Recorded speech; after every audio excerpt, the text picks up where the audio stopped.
We ready? Start.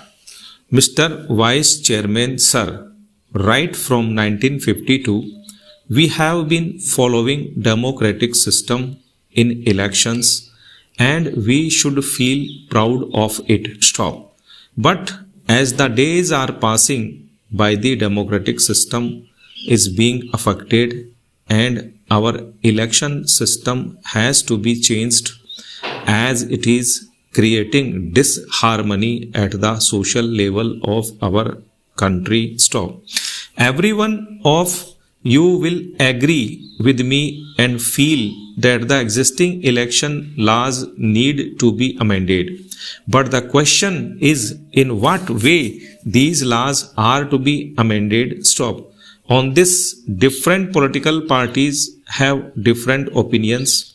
In this context, I would like to suggest a few points as I don't have more time at my disposal. Sir, I would like to refer to the expenditure incurred during elections. There are incidents where a single candidate contesting from a parliamentary constituency spent more than rupees 1 crore. The election wave is spreading and so is the expenditure. As the prices are increasing, election expenditure is also increasing simultaneously.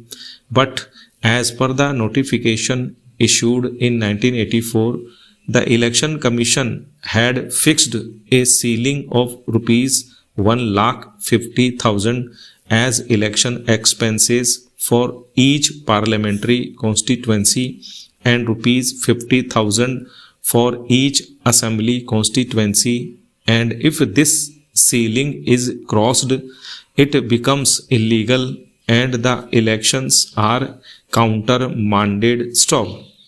At present, the Election Commission is following this system, but I don't think it is a very practical since it cannot be effective. According to former Chief Election Commissioner Shri Ganeshan's estimation, the minimum expenditure incurred in a single parliamentary constituency is 1 lakh. So what I would suggest that this ceiling should be raised keeping in view the social conditions and its practical aspect. I don't mind even if this ceiling is completely removed. This ceiling is not serving its purpose. The figures of expenditure are always shown below the ceiling, whereas in actual practice it may be much higher.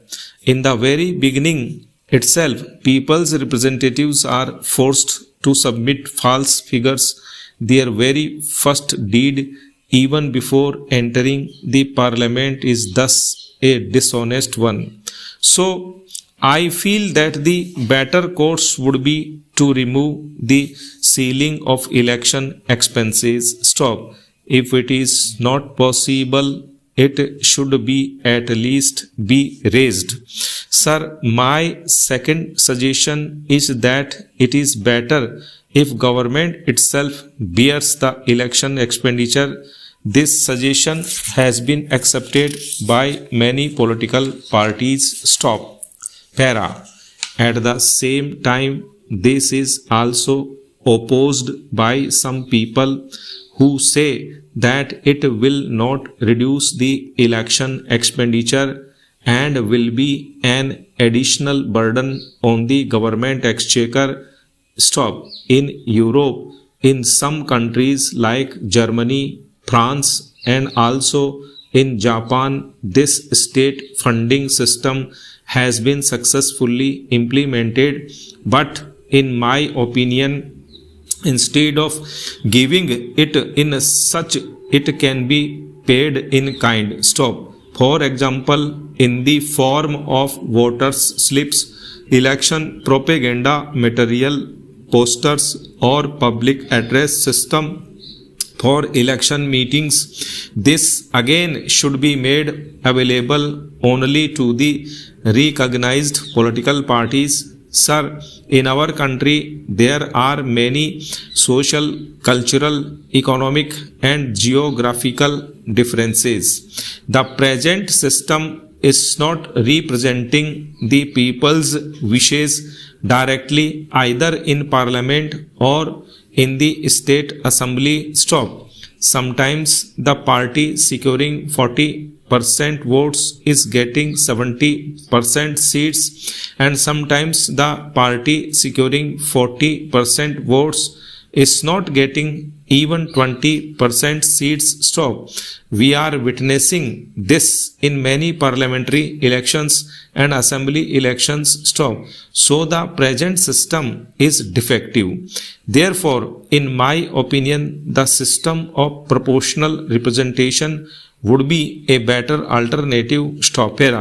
Of course, this system also has its own advantages and disadvantages. Stop. We have to consider the advantages as well as the disadvantages of this system. Stop.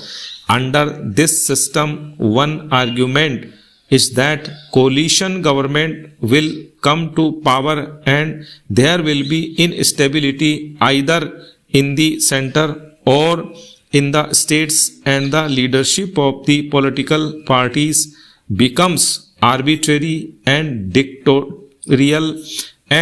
But what I want to say is that the party presently in power under the present system does not enjoy majority in parliament. Stop.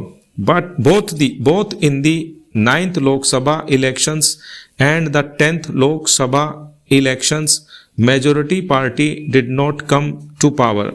We cannot come to the conclusion that coalition government will be a failure and will not be stable, because in West Bengal coalition government is continuing and is stable.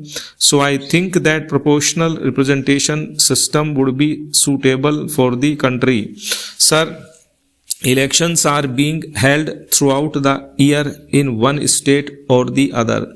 My suggestion is that elections should be held only once in 5 years, either in the beginning of the year or in February or in March. For Lok Sabha, state assemblies, etc. should be held simultaneously, which would reduce the expenditure of government candidates and parties and prevent rigging and booth capturing also. Often it so happens that rigging and booth capturing takes place in the latter part of the day, leading to clashes. In order to avoid this, identity cards should be issued now. Stop.